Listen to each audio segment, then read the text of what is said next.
អ្នកដែលបើកយក Skin Legend ពីគ្រាប់នេះនៅពេលដែលគេឲ្យដូរ VPN ទៅប្រទេសជប៉ុននិងរុស្ស៊ីណាសិតតែអ្នកមានសំណាងខ្លាំងហើយ Skin Legend មកគ្រាប់ចំណាយអស់តិចខ្លាំងបំផុតចន្លោះពី40ទៅ50អត្រាសម្មុំអីហ្នឹងគ្នាយើងខ្លះគាត់អត់ជឿថាអស់ប៉ុណ្ណឹងទេវាមិនដែល Skin Legend ណាបើកអស់ប៉ុណ្ណឹងមានតែអ្នកទៅបើក Skin Legend នៅជប៉ុនឬក៏រុស្ស៊ីដែលប្រើ VPN ហ្នឹងទេបានដឹងថាអស់ប្រហែលហើយ event ហ្នឹងវា bis នឹងមកវិញម្ដងទៀតហើយតែអត់មកវិញហើយមូលហេតុហ្នឹងគឺមកពីការចេញពីលើកទី1ហ្នឹងបរិមាណនៃការលក់ Skin Legend ហ្នឹងគឺច្រើនតែចំណូលចូលទៅកាន់មូលតនវិញគឺបានតិចហើយនេះក៏ជាមូលហេតុដែលអត់មានការចេញលើកទី2ហ្នឹងឯងហើយនៅថ្ងៃទី22ខាងមុខនេះ Event Leslie Legend នឹងមកដល់ហើយម្ដងនេះគេមកយកទាំងដើមយកទាំងការសម្រាប់អ្នកដែលមាន skin រួចហើយមានអារម្មណ៍ថារៀងធូរខ្លួនតែសម្រាប់អ្នកអត់ទាន់មានហើយចង់បានហ្នឹងវារៀងអត់ច្រើនតិចមិនមែន skin មួយគ្រាប់ហ្នឹងមាន800 point ដូរបាន1000 point 1200 point ដូរបានទេគឺ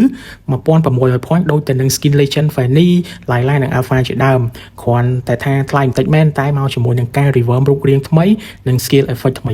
ទោះបីខ្ញុំមាន skin ហើយមែនប៉ុន្តែអត់ទាន់មានអា dynamic portrait របស់ Fanny នេះដូចរបស់ Fanny នេះអញ្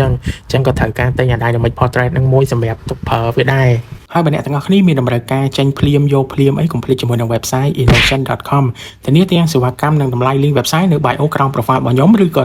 នៅក្នុង comment ឬក៏អ្នកទាំងអស់គ្នាអាចដាក់តាមរយៈ page innovation ផ្ទាល់ក៏បានដែរហើយវីដេអូហ្នឹងក៏ឈានដល់ទីបញ្ចប់ហើយដែរអរគុណសម្រាប់ការតាមដានទស្សនាពីដើមរហូតដល់ចប់ជូនពរឲ្យអ្នកទាំងអស់គ្នាសុខភាពល្អសំណាងល្អជួបគ្នានៅវីដេអូក្រោយទៀតបាយបាយ